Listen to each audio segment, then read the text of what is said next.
यह वर्णन भागवत जी में तो नहीं, पर विद्वानों का भाव है कि वह राधा रानी ही थी। और चलते चलते माता राधा रानी ने ठाकुर से कहा कि प्रभु मेरे चरण थक गए हैं, अब मैं चल नहीं सकती हूँ। तो भगवान बोले कि क्या करूं, फिर तुम्हें कंधे पे उठा लो और कंधे पे उठा करके ले चलो। तो मैया राधा रानी बोले कि ऐसा ही कर लो। तो भगवान बोले कि ये कदम्ब के पेड़ पे चढ़ लो और वहां से मेरे कंधे पर उतर लो। तो राधा रानी जैसे कदम्ब के पेड़ पर चढ़ी, भगवान ने जाना कि भैया शक्ति तो मेरी आह्लादनी शक्ति है, पर मुझ में भी अपनी शक्ति का मान हो जाए तो मुझे भी सावधान रहना चाहिए। हम प्रत्येक प्राणी दूसरे के अभिमान के लिए ही चिंतित है। दूसरे को देखते रहते कि इसको धन का अभिमान, इसको फलाना अभिमान, इसको टिमकाना अभिमान है, और अपना कभी आंकते ही नहीं है कि हमें भी तो कोई अभिमान होगा, हमारे बारे में तो कोई सोचता होगा ऐसा। इसलिए भगवान ने शिक्षा दी कि भैया राधा रानी कोई और नहीं है, भगवान की ही शक्ति है। जैसे माता पार्वती शिव की शक्ति है, शक्ति के बिना कोई जीव हो ही नहीं सकता है, बिना शक्ति के वो सजीव नहीं हो सकता। वो मूर्ति तो हो सकती है लेकिन सजीव जो है तो उसमें शक्ति का संचार से ही होता है। इसलिए भगवान बोले कि मेरी शक्ति मुझ पर ही हैवी हो जाए तो उसका भी आंकलन करना चाहिए। जैसे ही राधा रानी ने ऊपर से ठाकुर के कंधों पर आने लगी, ठाकुर गाय अंदर नीचे से गाय अंतर ध्यान हो गए, सोई धड़ाम से वह गोपी भी वहीं पर गिर गई। उस गोपी के विहल हाल को पा करके अन्य गोपांगनाओं ने देखी सखी, क्या वह प्रिय हमारे प्राण प्यारे प्रभु तुम्हें भी हमारी ही तरह विरह अग्नि में जलने के लिए छोड़ गए हैं। जैसे राम जी लीला करते हुए सीता मैया की खोज करते हैं और वहां जंगलों में ऐसी प्रेम अनंता अवस्था हो गई थी कि हे खग हे मृग मधुकर श्रेणी, हे खग हे मृग। राम जी कहते हैं खग मृग पक्षी वृक्षों को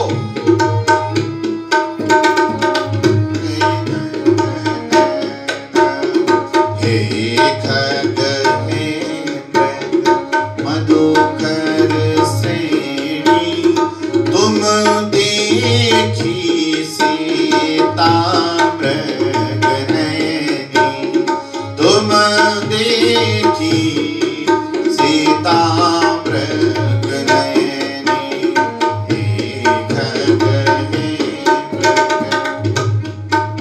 हे खग हे मृग, तुमने मृग नैनी सीता को कही। यही हालात आज गोपियों के हो गए हैं। वृक्षों के पास में गई, बड़ के पास में गई और कहती है कि बड़ विश्वास अचल नीज धर्मा। अरे बड़ वृक्ष, तुम तो विश्वास के रूप हो, क्या हम तुम पर विश्वास करें? तुमने देखा है ठाकुर को कहीं? हमारे प्रियतम हमें छोड़ के कहां गए तुम बताओगे? पीपल को, वृक्ष को, वटों को पूछते हैं और पूछते पूछते भैया वृंदा का वन है, इसलिए माता वृंदा तुलसी के वृक्ष के पास आ गई और कहती है, हे सौभाग्यवती माता देवी, तुम तो सब मनोकामना पूर्ण करने वाली हो, क्या हमारी एक मनोकामना पूर्ण करोगी? हमारे प्रियतम से हमें मिलाओगी? बताओगी? आपने देखा होगा, क्योंकि ठाकुर कहां जहां गए होंगे आपको जरूर पता होगा, क्योंकि आपके बिना तो भैया भोग नहीं लगाते, आपके बिना तो रह नहीं सकते, अंग संग रहते हैं, तो हमें क्या पता बताओगी? दूसरी गोपी तब तक कहती है, अरे सखी इस निर्दयी से क्यों कह रही है, ये तो हमारी सौत है, ये क्यों बताएगी? ये भी तो ठाकुर से प्रेम करती है, इसलिए यह तो ठाकुर को छुपा करके रखना चाहती होगी, इसलिए ये क्यों बताएगी? ऐसे जो है तो अनेक प्रकार के भाव से गोपियां भगवान के लिए विहलित हो रही है। घूमती घूमती यमुना तट पर आई और यमुना तट पर थक हार करके रात्रि के समय में बैठ गई और बैठ करके भगवान को पुकारने लगी।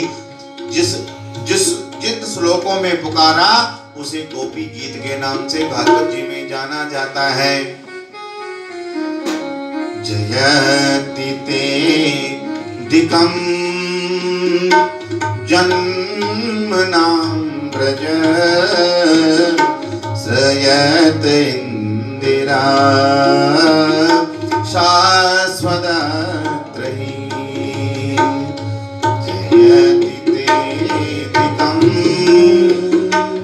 जन्मनां व्रज श्रयत इंदिरा शाश्वतत्रयी।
जयति ते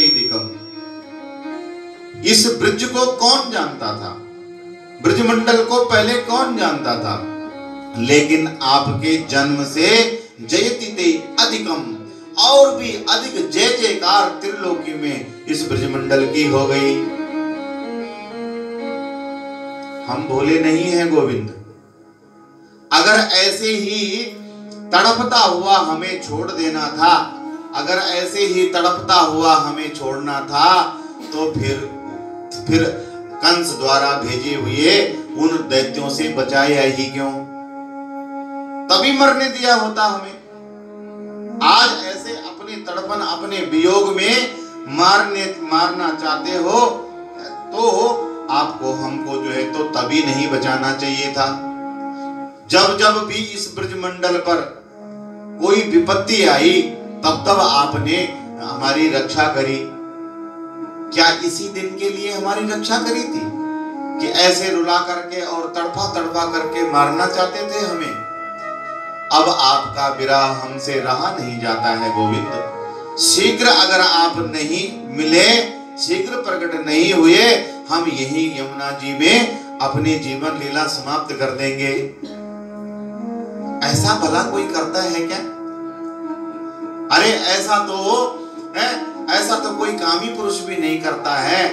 और ठीक ही कहते हैं, आपने पहले ही ठीक कहा था कि माता पिता, सास ससुर और ये बंधुजन, इनको छोड़ करके नहीं आना। आप ठीक कहते हैं, हमें नहीं आना चाहिए था, क्योंकि एक जन्म ही सही, लेकिन एक जन्म का नाता तो निभाते हैं। हम एक जन्म जन्मांतरों के बंधनों को तोड़ने के लिए एक जन्म का भी बंधन तोड़ाए। इसलिए गोविंद आपका विरह अब हमसे जो है तो रहा नहीं जाता है। और अब हम रहें भी तो रहें कैसे तेरे बिना? क्योंकि तब कथा अमृतम, हमने तेरी अमृत रूपी कथा का पान किया हुआ है, इसलिए अब तेरे विरह में मर भी तो नहीं सकते हैं। अमृत जो पी लिया, अरे अमृत पी करके भला कोई मरता है क्या? इसलिए हम तो अब न जी सकते और ना ही मर सकते हैं, क्योंकि तब कथा अमृतम, हमने तुम्हारे अमृत रूपी कथा का पान किया हुआ है। अनेक प्रकार की विरह अग्नि में गोपियां जलने लगी, और जब गोपियों के मन से मान मर्दन हो गया, तो गोपियों का अहम ब्रह्मास्मि वाली स्थिति हो गई, और ऐसे झल्ला करके पागल बन गई कि एक गोपी खड़ी उठी और उसने बंसी धारण कर ली, और वह एक पैर के ऊपर दूसरा पैर टेढ़ा रख लिया, और हाथ में उठा करके जो है तो पत्थर के टुकड़े, और कहने लग गई कि ऐ ब्रजवासियों, चिंता मत करो, मैंने गिरिराज उठा लिया है, मैं कन्हैया हूँ, आओ मेरी शरण में आ जाओ। कोई गोपी बन गई, कोई कृष्ण बन जाती है, और आपस में जो है तो कृष्ण अहम ब्रह्मास्मि, बड़े बड़े योगी यति की जो स्थिति हो जाती है, वो ब्रह्म स्वरूप ही हो जाता है। वो गोपियां गोविंद स्वरूप हो गई। गोविंद की इतनी याद और इतनी तड़फन उनके हृदय में प्रफुल्लित हुई कि वे स्वयं को ही गोविंद मानने लग गई, भगवान ही बन गई।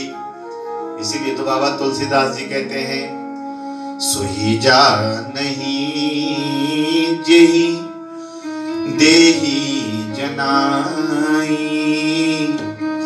जानहि तुमहि भई जाई। सोई जा नहीं जेहि देहि जनाई, जानहि तुमहि भई जाई। वही जानता है जिस पर वह कृपा करता है, और जो एक बार गोविंद को जान जाता है, जो उस परमात्मा को एक बार जान जाता है, वो परमात्मा रूप ही हो जाता है, वो भगवतमय हो जाता है। आज गोपियों की वही सिद्ध स्थिति हो गई। जब भगवान ने जाना कि ये तन मन और आत्मा से मुझ में ही समर्पित हो गई है, मुझ में ही लीन हो गई है, तो एक क्षण में ही भगवान वही यमुना पुलिन पर उन गोपियों के बीच में क्षण भर में प्रकट हो गए। बोलिए रास रासेश्वर भगवान की। जैसे किसी के प्राण वापस मिल गए हों, जैसे प्राण छूटते छूटते ही यमराज ने अपना बंधन छोड़ दिया हो, वैसे ही गोपियों की प्राणों की रक्षा हुई। अब तो गोपियां भगवान से गलबैयां पा करके और अनेक प्रकार की सौगंध देती है कि आप एक जन्म नहीं, अब जन्मांतरों तक हमें ऐसा विरह अग्नि में जलने को नहीं छोड़ेंगे। पुनः भगवान ने महारास किया और महारास में जो है तो गोपियां खूब ताता थैया करके नृत्य करती हुई भगवान ने रास लीला का संवर्धन किया। भगवान ने प्रकट होकर के गोपियों को वह आनंद दिया जो वो सिद्ध आत्माएं जन्म जन्मांतरों तक जो है तो जिसके लिए तरस रही थी, तड़प रही थी, आज उन सिद्ध आत्माओं का भगवान ने संपूर्ण मनोरथ पूर्ण किया है। बोलिए रास रासेश्वर भगवान की।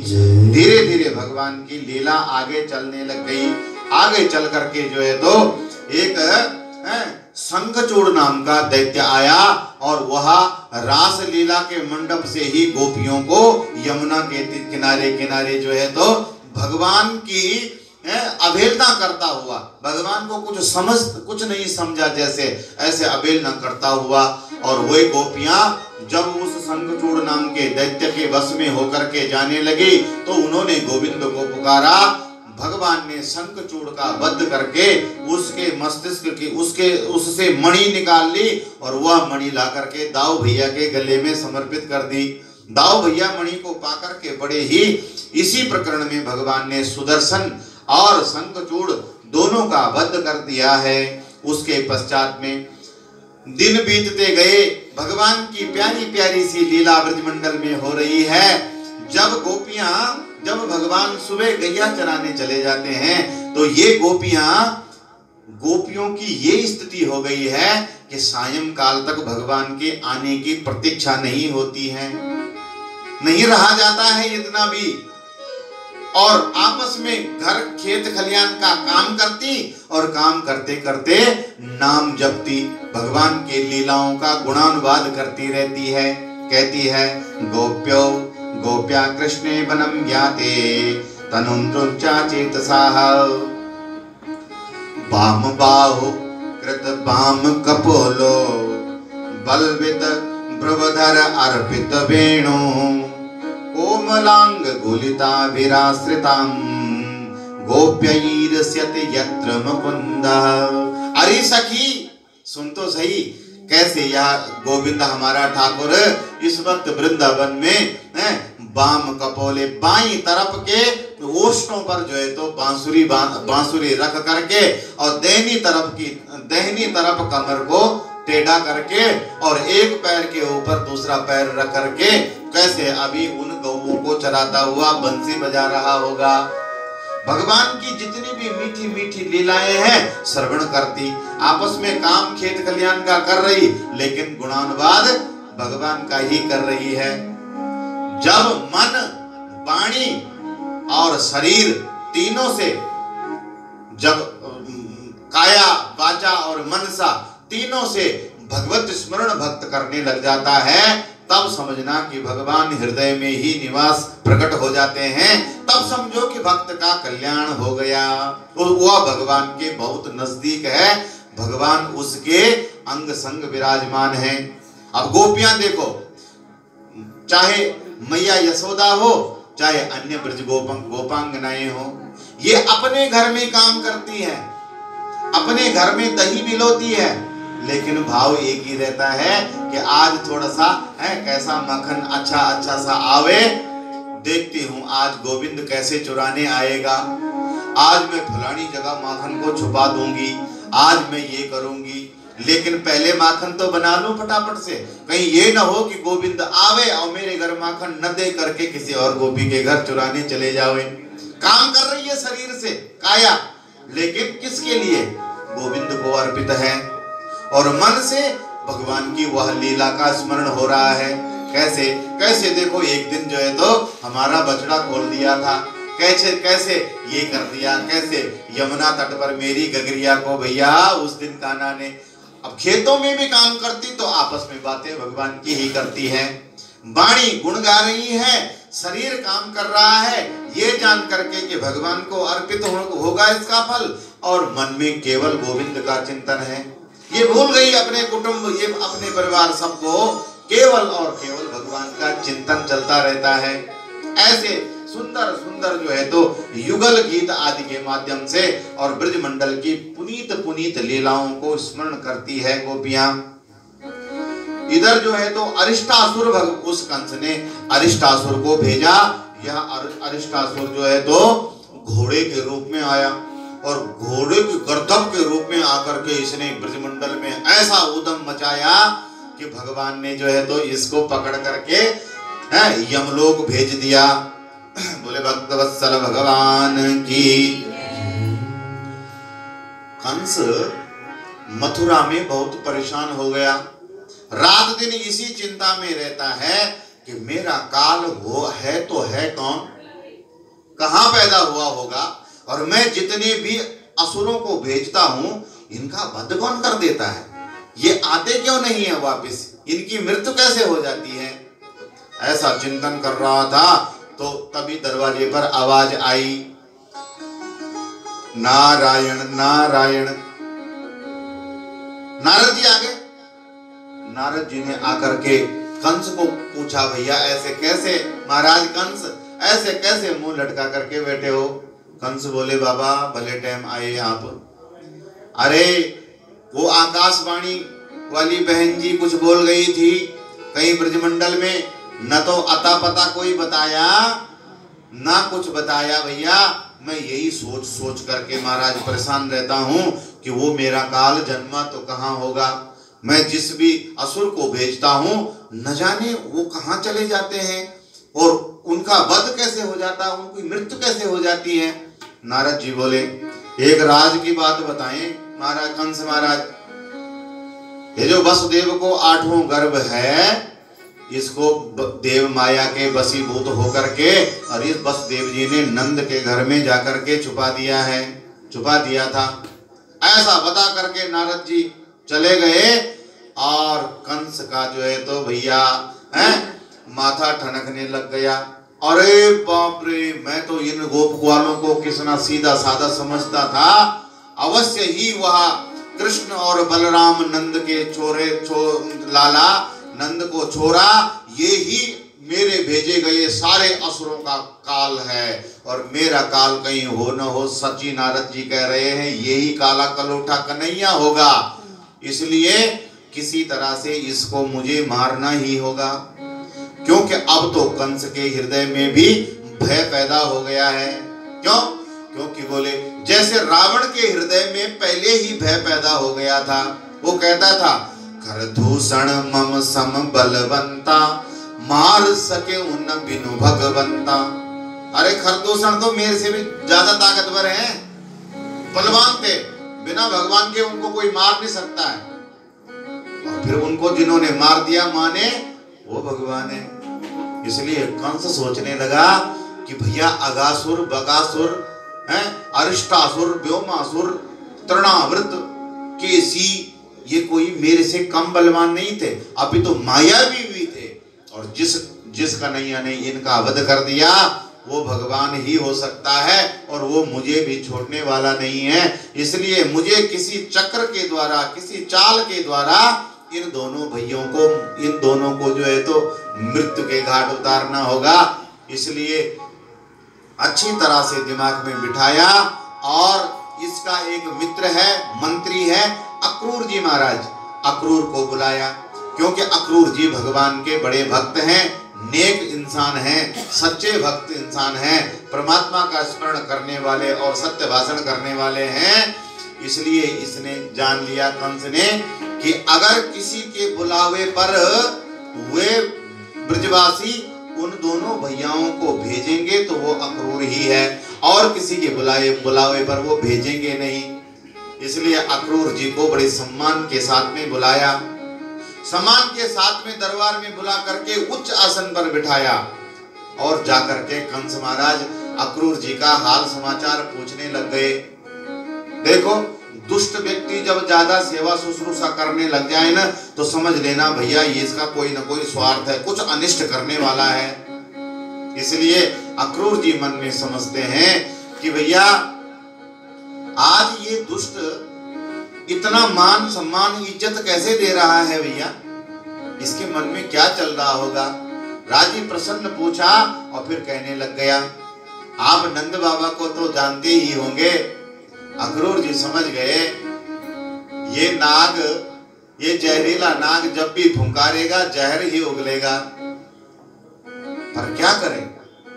बोले उनके घर में उनके जो पुत्र हैं कृष्ण और बलराम जी, जा करके आपको उनको बुला के लाना है। हमने यहाँ एक जो है तो मल्ल युद्ध का क्रीड़ा रची हुई है, ऐसा स्वांग रचा हुआ है हमने। और सुनो तो सही अक्रूर जी, आप उनको बुला लाइए, हम उनको यहाँ मल्ल युद्ध के बहाने बुलाएंगे और कुबलिया पीड़ नामक पागल हाथी से कुचलवा देंगे। फिर भी बच गए तो मुष्टिक और चाणूर जैसे योद्धा पाले हुए हैं, वे उनके प्राण पखेरु ले लेंगे। और जैसे ही वो दोनों मारे जाएंगे ना, ये कृष्ण, ये वसुदेव और अन्य भी वृष्णि वंश के ये जितने भी हैं, इन सबको तो मैं अपने हाथों से ही तलवार के घाट उतार दूंगा। और मेरा जो पिता सूरसेन है, उग्रसेन महाराज है ना, वो तो बूढ़ा गया है, लेकिन राज्य का लोभ इसका भी गया नहीं है, राज्य का लोभ गया नहीं है इसका। इसलिए एक बार मेरी ये विपदा टल जाए, मैं वसुदेव आदिकों को जो है तो अपने रास्ते से हटा दूं, तो इनको भी यमलोक पहुंचा दूंगा। ऐसा कंस अक्रूर से कह रहा है कि मैं अपने पिता को भी मारूंगा और वसुदेव आदि वृष्णि वंशों के समस्त इन सज्जन व्यक्तियों को मारूंगा, क्योंकि ये जो है तो सज्जन है और जो समाज है, प्रजा इनके प्रति अधिक वफादार है, इनके प्रति अधिक लगाव प्रजा का है। इसलिए प्रजा का विश्वास जीतना हो तो रास्ते के कांटे को हटाना चाहिए, और तब रहेंगे हम इस पृथ्वी पर। मेरे साथ में अक्रूर जी जरासंध जैसे मेरे ससुर हैं, क्योंकि जरासंध की पुत्री अस्ति और प्राप्ति से कंस का विवाह हुआ है। और जरासंध दानवी राजा है। बोले शिशुपाल, दंतवक्र और जरासंध ये मेरे मित्र हैं, इनसे मिल करके जो है तो मैं इस समस्त भूमि पर अकंटक राज्य करूंगा और तुम और हम वो राज्य भोगेंगे। इसलिए अक्रूर जी मेरे इस काम में तुम मदद करो और जाओ। अक्रूर जी बोले अगर नहीं जाए महाराज तब? कंस बोले महाराज स्वभाव हमारा भी कुछ ज्यादा अच्छा नहीं है, इसलिए आप वो खुद ही देख लीजिए जाना है कि नहीं जाना है। अक्रूर समझे, ये अक्रूर जी समझ गए इस पापी के हाथों से मरने से बढ़िया है कि मैं ब्रह्म परमात्मा के दर्शन करूं। जैसे ठाकुर की लीला है, अक्रूर जी ने हाँ कर दी, और जिस क्षण में अक्रूर जी ने हाँ करके अपने घर आए, तब से अक्रूर जी का मन तो भैया लगता ही नहीं है, मन ही नहीं लगता है। क्यों? क्योंकि अक्रूर जी के मन में एक ही बात आ रही है, जब मैं जाऊंगा वहां तो वो त्रिलोकी नारायण, वो परमात्मा जो कृष्ण बन करके आया है, उस श्यामल छवि को देख करके भैया मेरे मन को कैसे संतोष होगा। तभी एक क्षण प्रसन्न होते और तभी एक क्षण दुखी हो जाते कि अरे भैया वो तो ठीक है, लेकिन जब उन परमात्मा को पता चलेगा कि यह अक्रूर जो है तो हमें वहां धोखे से मरवाने के लिए कंस का भेजा हुआ चापलूस बन करके आया हुआ है, तो कहीं वो मेरे प्रति घृणा न पैदा हो जाए, कहीं वो मेरे प्रति जो है तो राग द्वेष। अक्रूर भगवान का अनन्य भक्त है, इसलिए। और अक्रूर भक्त ऐसा भी है जो जानता है कि कृष्ण कोई सामान्य बालक नहीं है, अपितु वही त्रिलोकी नारायण ही अवतारी है, वही करुणा वरुणालय, अकारण करुणा वरुणालय, बिना कारण के भी जो करुणा कर लेता है, ऐसा भक्त वांछा कल्पतरु भगवान वही कृष्ण बन करके अवतरित हुए हैं। इसलिए फिर सोचते हैं कि नहीं, वह परमात्मा समदर्शी है, वह सब जानता है कि इसमें मेरा कोई खोट नहीं है। मैं तो कंस का कंस से प्रेरित होकर के भय के मारे भगवान से मिलने की लालसा से जा रहा हूँ। सुबह घोड़े रथ पर सजाए और गोकुल की ओर चल पड़ा। सुबह सजाए और सायं को पहुंचे, जबकि बोले रास्ते में तो इतना टाइम लगता भी नहीं है, 2 घंटे का मार्ग। और अक्रूर जी रात्रि को शाम के समय पहुंचे। क्यों? कि बोले थोड़ा घोड़े चलाते, रथ चलाते, और थोड़ी देर चलने के बाद में तब तक मन भगवान की लीलाओं में लग जाता। यही सोचते कि जैसे ही मैं जाऊंगा मैं उन श्यामल श्यामल और गौर दोनों राम और श्याम को देखूंगा। दाऊ भैया राम जी और श्याम जी दोनों को देखूंगा। देखते ही भैया कैसे जैसे वो मैं देखूंगा वैसे ही मैं रथ से उतर करके उनके चरणों में स्पर्श प्रणाम करने के लिए चले जाऊंगा। मैं लंबा लेट जाऊंगा तो क्या वो नारायण मुझे अपने हाथों से उठाएंगे, अपनी बाजुओं से अपना स्पर्श मुझे देंगे। ऐसे ख्यालों में खो रहे हैं, अनेक प्रकार के ख्याल आ रहे हैं रास्ते में अक्रूर जी को। और फिर तब ध्यान आता है कि अरे भैया घोड़े तो खड़े हैं और घास चर रहे हैं, क्योंकि घोड़ों को हाँक ही नहीं रहा कोई। फिर जाकर के घोड़ों को हाँकना प्रारंभ करते हैं और आगे चलते हैं। और आगे चलते चलते फिर से जैसे ही यमुना जी को नजर पड़ती है कहते वैसे ही श्याम या श्यामल यमुना जी और श्याम का रूप सामने आ जाता है कि ऐसे ही श्याम वर्ण के मेरे भगवान हैं, क्या वो मुझे प्रणाम करेंगे? नहीं नहीं नहीं, मैं उनको अपने को प्रणाम नहीं, मैं ही चरणों में झुक जाऊंगा। ऐसे ख्यालातों में खोते खोते सायंकाल हुआ और नंद महल में अक्रूर जी का प्रवेश हुआ। अक्रूर जी को आए देख करके नंद बाबा की खुशी का ठिकाना नहीं रहा। चरण स्पर्श बंदन किया और आसन दे करके घोड़ों को विश्राम दिया। अक्रूर जी ने आसन दे करके मैया यशोदा वसुदेव आदि और देवकी आदि वृष्णि बंसियों की यादवों की कुशल क्षेम पूछती है। और पूछ करके जो है तो जलपान अर्घ्यदान आदि किया और खूब जो है तो अर्घ्यदान करके आपस में बातें करने लग गए और एक दूसरे के सुख दुख की बातें करने लग गए। इतने में सायंकाल हुआ। अक्रूर जी बातें तो नंद यशोदा की सुन रहे हैं, लेकिन नजर तो उधर को ही है जिधर से गोविंद ने आना है। जिधर से गैया प्रवेश करेगी गौशाला में, बार बार एक टकी लगा करके उधर ही देख रहे हैं कि कब गोविंद के दर्शन होंगे। इतने में सायंकाल गोधूली हुई और भगवान श्याम और माधव और बलदाऊ भैया दोनों ने प्रवेश किया। ऐसी श्यामल छवि को देख करके अक्रूर जी की समाधि लग गई। नंद बाबा ने हिलाया, मित्र क्या बात हो गई? यही मेरे लाला हैं, यही तो मेरे छोरा हैं दोनों। अक्रूर जी कहते हैं मैं समझ गया बाबा, मैं इनके रूप और लावण्य को देख करके ही समझ गया था कि यही आपके भगवान। इतने विनम्र हैं कि अक्रूर जी कुछ समझ पाते कुछ कर पाते, इससे पहले भगवान ने काका श्री के चरणों में प्रणाम करके कुशल क्षेम पूछने लग गए। काका श्री प्रणाम। अक्रूर जी की खुशी का ठिकाना नहीं। अरे ये दयालु परमात्मा, क्योंकि अक्रूर जी जानते हैं मुझे देखो कैसे संसार के रिश्ते निभा रहे हैं। अक्रूर जी ने क्या किया और संपूर्ण वार्तालाप हुई। एकांत पाया, अभी भोजन नहीं हुआ है, एकांत पाया, बाबा को बुलाया। बाबा मैं आपसे कुछ बात करनी है, नंद बाबा से बात करनी है। बाबा आए, बोलो मित्र, क्या तुम्हें किसी चीज की सहायता की जरूरत है या तुम कोई विपत्ति है तुम पर, मेरी मदद की जरूरत है आपको? अवश्य मैं आपकी मदद करूंगा, बोलो आपको क्या काम है?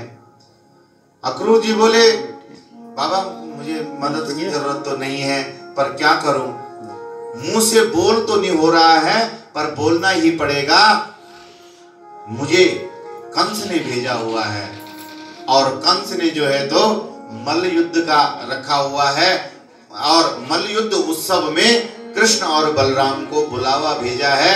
वो उसका कहना है कि हम देश देश के सभी योद्धाओं को बुला रहे हैं और कृष्ण बलराम भी कोई छोटा योद्धा नहीं है, बहुत बड़े योद्धा हैं, इसलिए उनको भी आप लेकर के आए इधर। भगवान सारी लीला जानते हैं, इसलिए अक्रूर जी को इशारा कर दिया कि बाबा को सारी बात नहीं बतानी है।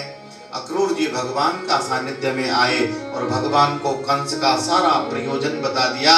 भगवान दाऊ भैया को देख करके खिलखिला करके हंस पड़े, मानो कि कह रहे, हंसी में ही कह रहे हो कि भैया तैयार हो जाओ, अब लीला का समय आ गया है, अब गोकुल के दिन बीत गए, अब माखन चोरी छोड़ो भैया और अब अपनी लीला का जो है तो विस्तार करना होगा। ऐसा भगवान सोचते हुए अक्रूर जी को सांत्वना देते हैं कि काका श्री हम अवश्य आपके साथ में चलेंगे, बाबा नंद को समझाते हैं। बाबा नंद कहते हैं, कन्हैया तुझे जो कहना है तो कह ले, तुझे जो समझना समझाना है वह सब समझा ले, लेकिन भैया मेरी तो फिक्र ना कर। मेरे को तो लाला तू जैसा समझाएगा मैं समझ जाऊंगा, लेकिन क्या तेरे में इतनी हिम्मत है? तू जा करके यशोदा मैया को बता सकता है? मेरे में तो हिम्मत नहीं है भैया। अरे बुढ़ापा को शरीर है, ये बात सुन करके प्राण पखेरु उठ जाएंगे उसके, इसलिए मेरे में तो इतनी हिम्मत नहीं है लाला, तू ही जा करके समझा। आज कन्हैया भी वो त्रिलोकी नारायण जिसकी एक बात से, जिसकी एक गीता ज्ञान से अर्जुन का मोह चला गया, वह भी अपने आप को मैया से बताने में समर्थ नहीं पाया। नहीं बाबा, ये काम तो आपको ही करना होगा, मैं मैया के सामने ऐसा मैं नहीं बोल पाऊंगा बाबा। नंद बाबा चुपके से रात्रि के समय में अंदर गए, नंद महल में प्रवेश किया और नंद रानी से कहने लगे, सुनती हो, क्या तुम जानती हो कि यह अक्रूर क्यों आ रखा है?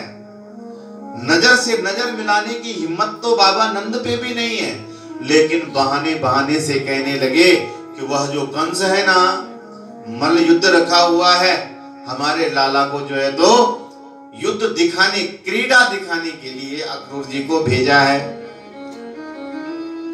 मैया बोली, ये कौन क्रीड़ा होवे नंदराय जी? कब जाना है, कितना दूर मथुरा है, कौन क्रीड़ा होवे है? अब भैया रहने दो, हमसे तो नहीं होगा, मेरा कन्वा तो नहीं जाओगा कोई भी क्रीड़ा देखने के लिए, कोई खेल नहीं देखेगा। बाबा बोले, जाना, अक्रूर जी रथ लेकर के आए हैं देवी, वो कह रहे हैं कि जाना तो है। मैया बोली, कहां जाना? मतलब जाना ही है, और आना कब है?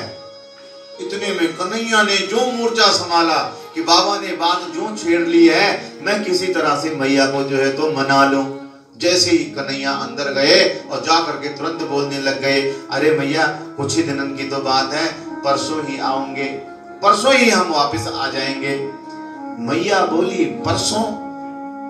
सूर्य अस्त होगा कल का, और गैया चराता हुआ तू अगर नंद महल में प्रवेश नहीं करेगा तो परसों तू मैया को नहीं पाएगा लाला। मैं एक रात्रि भी, एक सूर्य उदय से दूसरे सूर्य अस्त तक तेरी विरह झेल नहीं सकती हूं, मैं नहीं रह पाऊंगी तेरे बिना। मैया ने भोजन तक नहीं किया, अक्रूर जी को सुला दिया है नंद बाबा ने।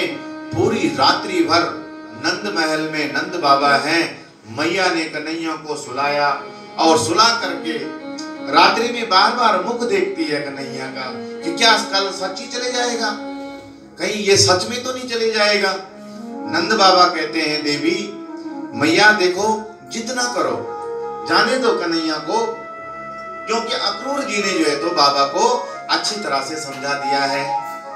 इसलिए अक्रूर जी चरण पड़े कि बाबा अब तुमको ही मैया को समझाना होगा, कन्हैया को तो लेके ही जाना होगा, नहीं तो तुम जानते हो वो पापी कंस अन्य गोप मंडलों पर भी काल बन करके टूटेगा।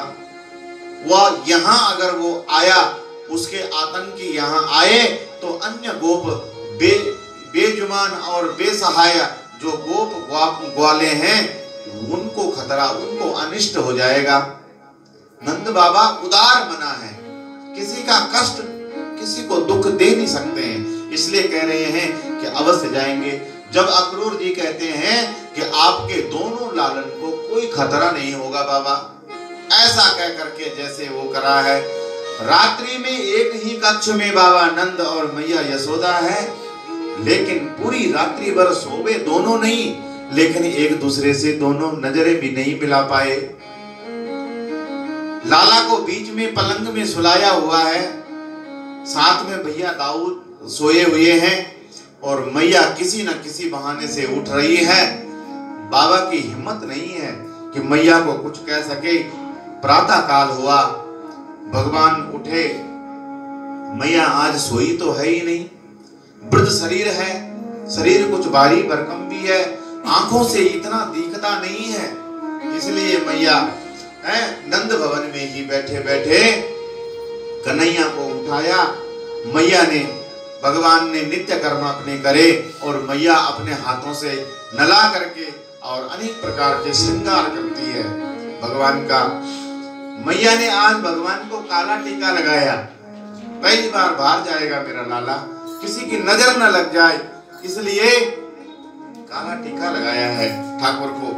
दोनों भैया को बिठाया, माखन के साथ में मैया मिश्री और माखन के साथ में भोग खिलाया और खिला करके अंदर ही चली गई। कुछ समझ नहीं आता है मैया कहाँ जाना चाहती है और कहाँ जा रही है, क्या बोलना चाहिए, क्या बोल रही है, क्या लाना चाहिए और क्या ला रही है, कुछ समझ में नहीं आ रहा है। जाति वस्त्र के लिए अंदर है, लेकर के कुछ और आती है, फिर आकर के याद आता है, अरे लाला देख मैं 60 वर्ष से ऊपर हो गई, सच्ची कहते हैं कि सटिया गई मैं था। नंद बाबा मैया की मनस्थिति अच्छे से जानते हैं, अच्छे से समझते हैं, पर कुछ कह नहीं पा रहे हैं, कुछ बोल नहीं पा रहे हैं। इसलिए बाबा ने तो भैया पहले ही ब्रजवासियों को बुलाया, अपने छकड़े सजाए और बोले ऐसा विरह मैं देख न पाऊंगा इस बुढ़ापे के शरीर में, इसलिए ब्रजवासियों हमको तो चलना चाहिए। अक्रूर जी तुम दोनों लालन को लेकर के आओ। जैसे ही गोपियों को ब्रजमंडल में पता चला कि अक्रूर लेने आया है और कंस के मथुरा में भगवान जा रहे हैं, वे सारी गोपियां एकत्रित होकर के ब्रजमंडल से और सारी गोपी जो है तो नंदालय को घेर दिया। एक गोपी कहती है अरे ऐसे ऐसे कई अक्रूर आए और कई चले गए, हम भी देखते हैं हमारे कनुआ को कैसे अक्रूर यहाँ से लेकर के चला जा सकता है। गोपियां कहती है कि हे कृष्ण आज अगर आप चले गए तो हमारे देह से हमारे प्राण ही न चले जाएं, इसलिए उन गोपियों ने जो है तो नंदालय को घेर दिया। भगवान जानते हैं कि जाना ही होगा, तभी जाकर के, नहीं तो ये गोपियां कभी भी जो है तो कभी भी मुझे जाने नहीं देगी और आगे की लीला मेरा संवर्धन नहीं हो सकता है, इसलिए जाने के लिए जिद करते हैं। जिद करके अक्रूर जी के रथ पर बैठ गए। अक्रूर जी भी अपना रुदन तो रोक नहीं पा रहे हैं, लेकिन सोचते हैं कि अगर मैं ही रोने लगा तो फिर तो मैया और फिर ये दाऊ भैया कैसे हम इनको लेके जा पाएंगे। इसलिए अपने आंसू छुपाने के लिए बिना बात के ही घोड़ों को सहलाते हैं, बिना बात के ही घोड़ों के ऊपर हाथ फेरते हैं और माना कि कुछ घोड़ों को सजा रहे हों, घोड़ों के बंधन बांध रहे हों, और इस प्रकार से बहाना बना बना करके जो है तो चलते हैं। भगवान दाऊ भैया और कन्हैया दोनों अक्रूर जी के साथ में रथ के ऊपर जो है तो विराजमान हो गए। और रथ के ऊपर विराजमान जो ही हुए, मैया को अभी भी भरोसा नहीं है कि किसी प्रकार से जो है तो अभी भी भरोसा नहीं है कि ये सच में चले जाएंगे, इसलिए मैया नंदालय से बाहर ही नहीं आई। और जैसे ही मैया ने अक्रूर के घोड़ों के चलने के टापू की आवाज सुनी है, तब मैया को लगा कि अब तो ये सच में जाने लग गए हैं, भाग करके आई है। मैया सोचने लगी कम से कम मैं अभी मैं अपने लाला को देखूंगी नहीं तो कहीं सच्ची में चला ही न जाए, मेरा रूठना अंदर ही न रह जाए। भाग करके आई मैया, और भाग तो सकती नहीं है, शरीर थोड़ा भारी है, इसलिए मिट्टी में ही गिर गई। मैया को गिरा देख करके भगवान से रहा नहीं गया। अब की बार छलांग लगा करके रथ से कूदे कन्हैया, मैया तुमको छोड़ के कभी ना जाऊंगा मैं ब्रजमंडल से। ये तो वसुदेव नंदन कृष्ण गया था, जो गया अक्रूर के साथ में, वो तो वसुदेव जो छोड़ करके गए थे वो गया। ठाकुर ने तो आज भी मैया की बाह पकड़ी हुई है, और आज भी उस नंदालय में, उस वृंदावन में आज भी नित्य मैया का स्नेह और वात्सल्य को भगवान ग्रहण कर रहे हैं। आज भी भगवान की वही वात्सल्य लीला चल रही है। मैया तो को छोड़ के कभी नहीं जाऊंगा। गोपियां आई, कन्हैया ऐसा ना करो, आप नहीं जाओ। भगवान ने समझाया, हवाल तो जा रहा हूं, परसों ही तो आऊंगा ब्रजांगनाओं। जैसे कैसे मैया को सांत्वना समझाया दिया, रथ पर बैठे चले गए। अक्रूर ने रथ चलाया, गोपियों को समझा करके जैसे आगे चले, थोड़ी सी आगे गए रथ कि देखा अक्रूर के एकाएक रथ रुक गया। अक्रूर ने उतर के देखा तो घोड़ों के पैरों के आगे एक गोपी, एक गोपांगनाएं लेटी हुई है। वो कहती है, अक्रूर अगर हमारे प्राण लेके ही जाने हैं तो हमारे ऊपर से, मेरे ऊपर से इस रथ को चला करके ले जा। संत कहते हैं ये कोई और नहीं, ये राधा रानी ही है जो मार्ग में लेट गई है।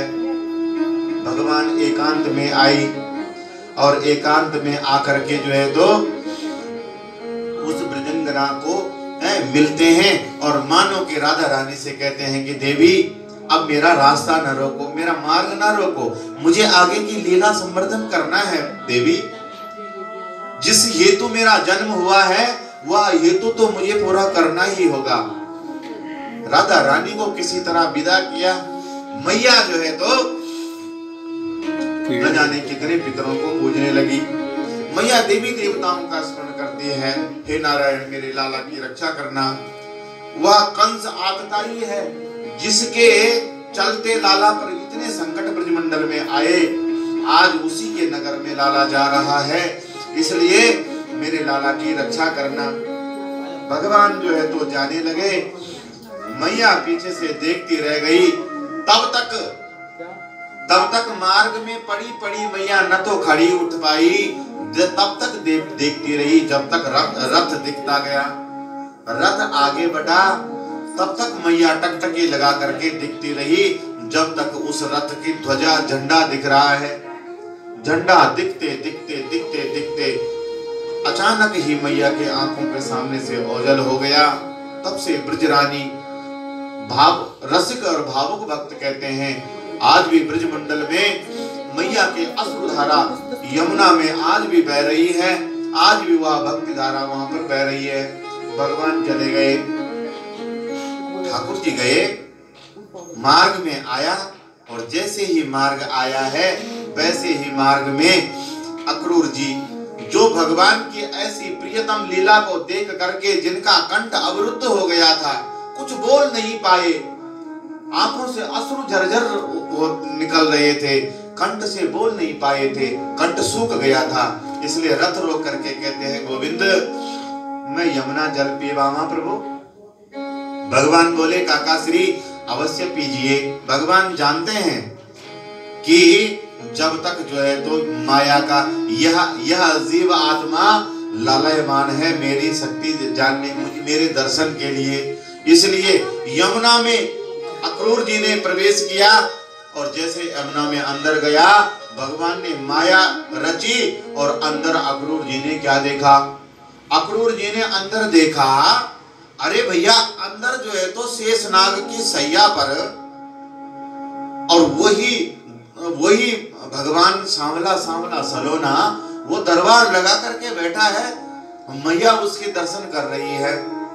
अक्रूर जी ने अपनी आंखों पर भरोसा नहीं हुआ, सांस पानी में ज्यादा देर रोक नहीं सके, सोई बाहर आए और तुरंत देखा तो भगवान ने कहा, क्या हुआ काका श्री, आपका चेहरा ऐसे कैसे हो गया?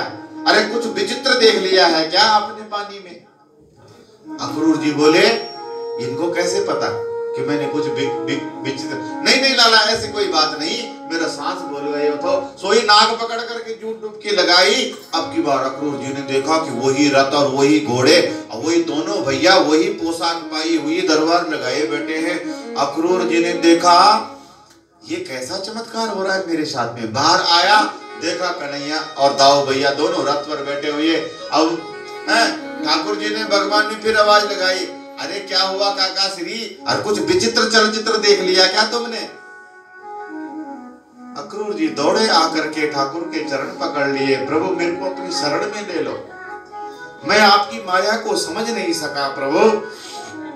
भगवान कहते हैं, काका आप चिंता न करो, अक्रूर जी ने रथ चलाया, मथुरा में पहुंचे। बाहर ही मथुरा के वन में डेरा डाला है। नंद बाबा आज पहले ही पहुंच करके प्रतीक्षा कर रहे थे। अक्रूर जी ने घर जाने की प्रार्थना करी। भगवान बोले, काका आपकी मनस्थिति हम समझते हैं, जरूर आपकी इच्छा पूरी करेंगे, लेकिन अभी नहीं, अभी तो हम थोड़ा यहाँ विश्राम करेंगे और कल फिर जो है तो वही मल्ल युद्ध में ही आपको मिलेंगे। आप जाकर के महाराज अपने महाराज कंस को सूचना दे दीजिए।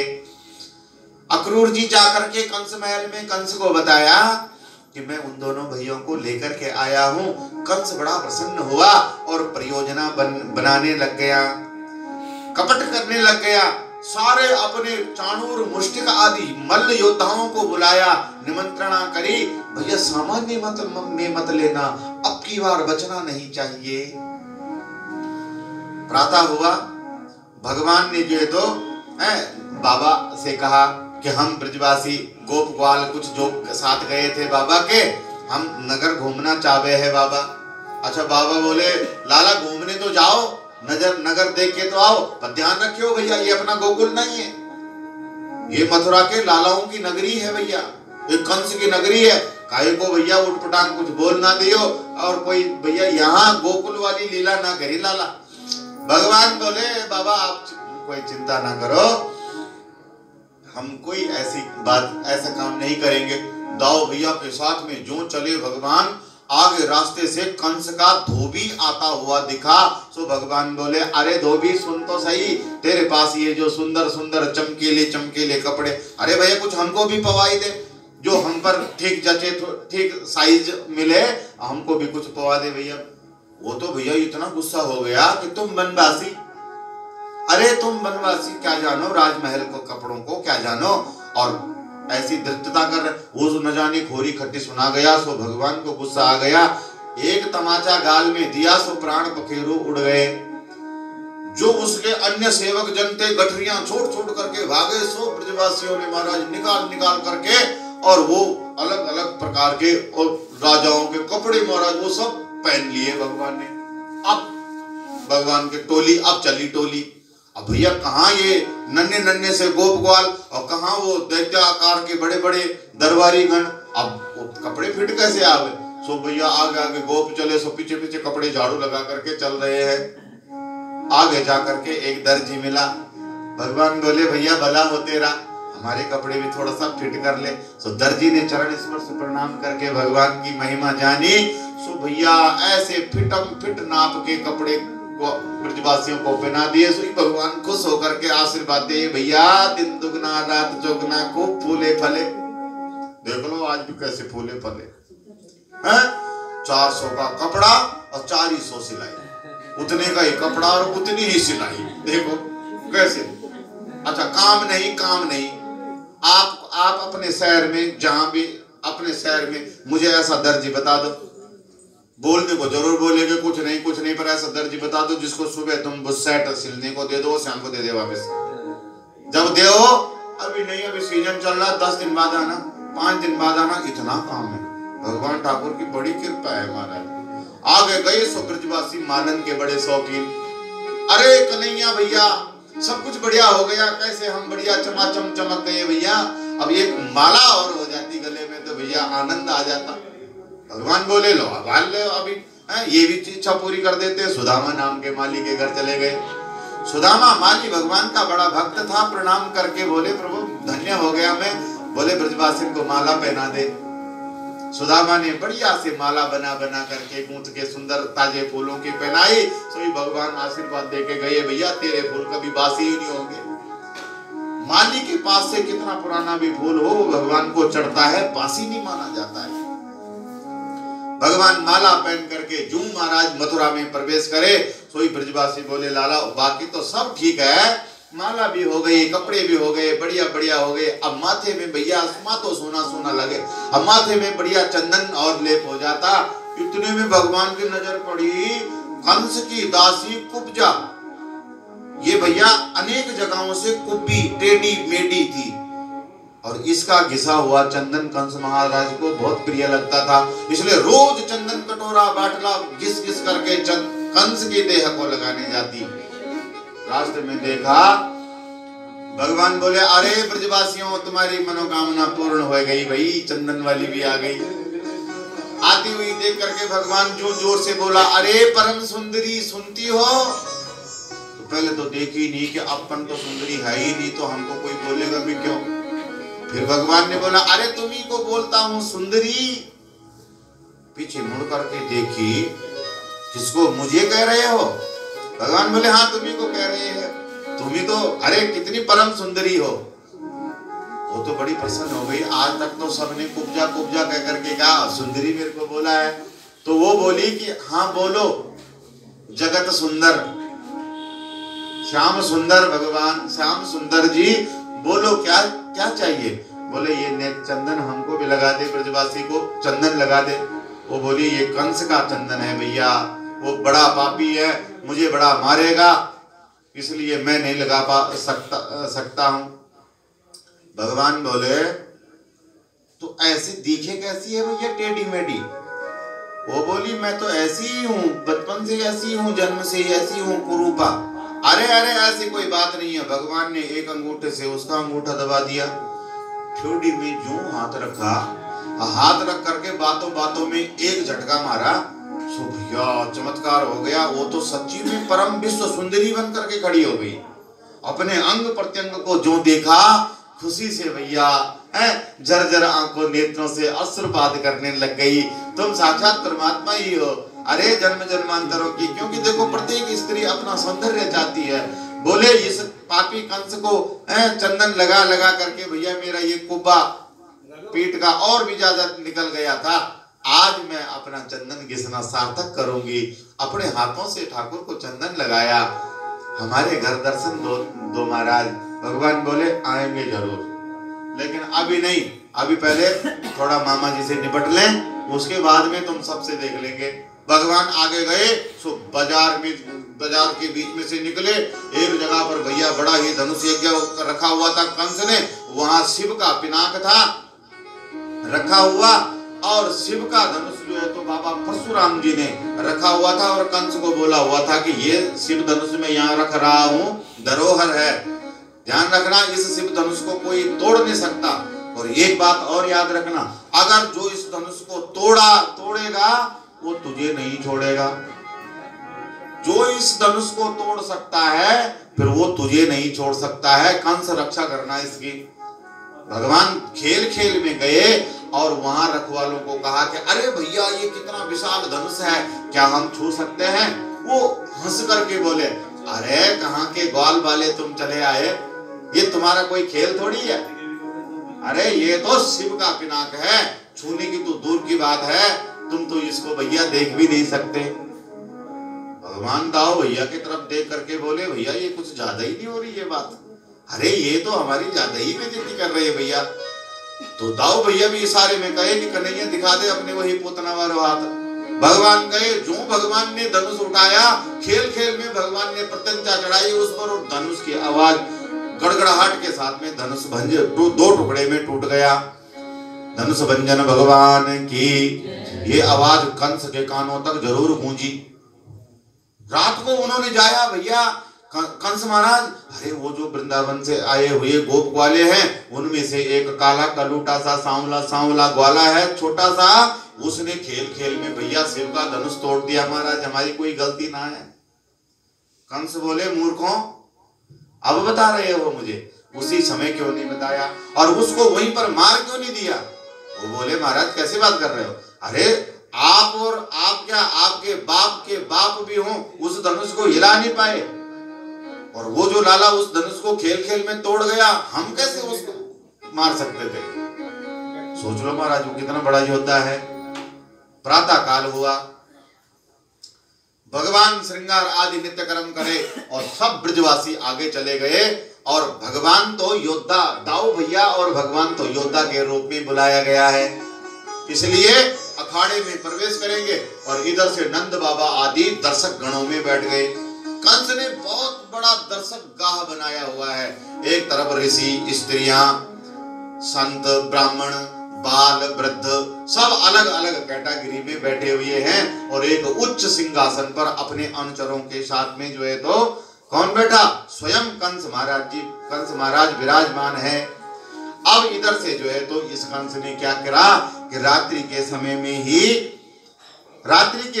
ही जो है तो कुम्भलयापीड़ नाम के हाथी को मदिरा के घड़े पिलवा दिए कि भैया इस हाथी को इतना पागल बना दो और द्वार पर खड़े रखना।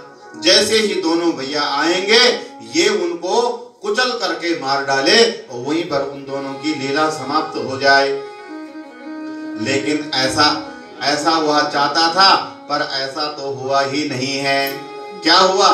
बोले भगवान दोनों गए, दाऊ भैया और कृष्ण कन्हैया लाल दोनों गए और जा करके सामने देखा कुम्भलयापीड़ नाम का हाथी। जैसे ही कुम्भलयापीड़ का हाथी वह भगवान की और दाऊ भैया की ओर झपटा, वैसे ही भगवान समझ गए, एक क्षण नहीं लगाया कि हाथी के मस्तिष्क पर चढ़ करके भगवान उसके ऊपर चढ़ गए। दाऊ भैया ने अपना हल संभाला। इन दोनों ने भैया ऐसा मल्ल युद्ध कुम्भलयापीड़ के साथ में हुआ और कुम्भलयापीड़ के मस्तिष्क पर भगवान ने अपनी कौमुदी गदा का एक ऐसा प्रहार किया कि चक्कर खा करके वहीं पर धड़ाम से गिर पड़ा। और गिर करके भगवान ने जो है तो इसके दांत पकड़ लिए, दोनों दांत, और दोनों दांतों को उसके शरीर से जो है तो उखाड़ दिया। और उखाड़ करके दोनों भाइयों ने जो है तो रक्त रंजित खून से सने हुए एक एक दांत को हाथ में पकड़ा और उन्हीं को औजार बना करके जो है तो मल्ल अखाड़े में प्रवेश, रंगभूमि में प्रवेश किया है। एक छोर से भैया नीलमणि और गौर वर्ण के राम माधव रंगभूमि में प्रवेश कर रहे हैं। चारों तरफ दर्शक गण बैठे हुए हैं। ये चारों तरफ जो है तो दर्शक गण बैठे हुए हैं और सब भगवान को ऐसे, दोनों भैयाओं को ऐसे टिकटकी नजर लगा करके देख रहे हैं। और भगवान रंग में प्रवेश कर रहे हैं और देख सब एक साथ भगवान को रहे हैं, लेकिन सबकी भावना अलग अलग है। इसलिए भगवान दिखने में भी सबको जो है तो अलग अलग दिख रहे हैं। सुखदेव जी भगवान वर्णन करते हैं, राजन जैसे ही दोनों भैया मल में गए कि मल्लानाम नस निर्णाम नरवरा स्त्रीणाम स्मरो मूर्तिमान गोपानाम स्वजनो सताम क्षितिभुजाम सस्ता स्वपित्रो शिशु मृत्युर्भोजपतेर् विराट विदुषाम तत्वं परम योगिनां वृष्णीनां परदेवतेति विदितो रंगं गतः साग्रजः मल्लानां नसनिर्णिणां नरवरो स्त्रीणां स्मरो मूर्तिमान।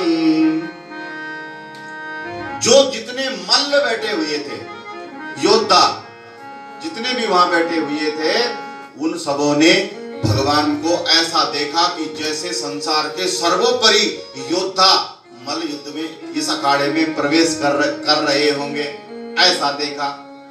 और जो स्त्रियां थी, जितनी भी सुंदर सुंदरियां युवतियां थी, उनको लगा कि भैया साक्षात कामदेव आज शरीर धारण करके, ऐसा सुंदर पुरुष तो हमने कभी देखा ही नहीं है। इसलिए मोहित होकर के भगवान को देखने लगी। गोपानां स्वजनो सताम क्षितिभुजाम सस्ता स्वपित्रो शिशुः।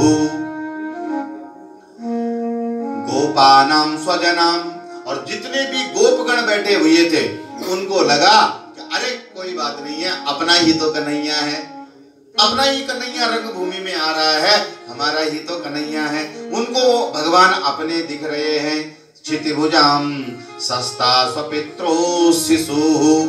और जितने भी उग्रसेन आदि, वसुदेव आदि और नंद बाबा आदि बैठे हुए थे वयोवृद्ध, उनको ऐसा लग रहा है, वात्सल्य लग रहा है, ये हमारा बेटा है, ये हमारा ही शिशु बच्चा है, देखो हमारा बच्चा कितना सुंदर है और प्रवेश कर रहा है। लेकिन भैया मृत्युर्भोजपते विराट विदुषाम, भोजपति कंस को तो लगा कि साक्षात यमराज प्रवेश कर रहे हैं। कंस को भगवान ऐसे दिखे कि भैया चित्रगुप्त और यमराज दोनों ही प्रवेश कर रहे हैं, साक्षात काल के समान दिखा। और विराट विदुषाम, वहां जो विदुषी ऋषिगण और बड़े बड़े विद्वान और अमलात्मा विमलात्मा बैठे हुए थे, उनको लगा कि यही है वो त्रिलोकी नारायण, यही विराट परमात्मा है। उनको भगवान ऐसे प्रवेश करते हुए लगे जैसे विराट भगवान जो है तो रंग में प्रवेश कर रहे होंगे। वृष्णीनां परदेव तेति विदितो रंगम गता साग्रजा, अपने अग्रज अपने बड़े दाऊ भैया के साथ में भगवान ने रंग में प्रवेश किया। देखो भगवान तो दाऊ भैया और भगवान तो एक ही हैं, लेकिन देखने वाले अनेक हैं और उन अनेकों की जैसी भावना वो वैसे वैसे भगवान को देख रहे हैं कि जिनकी रही भावना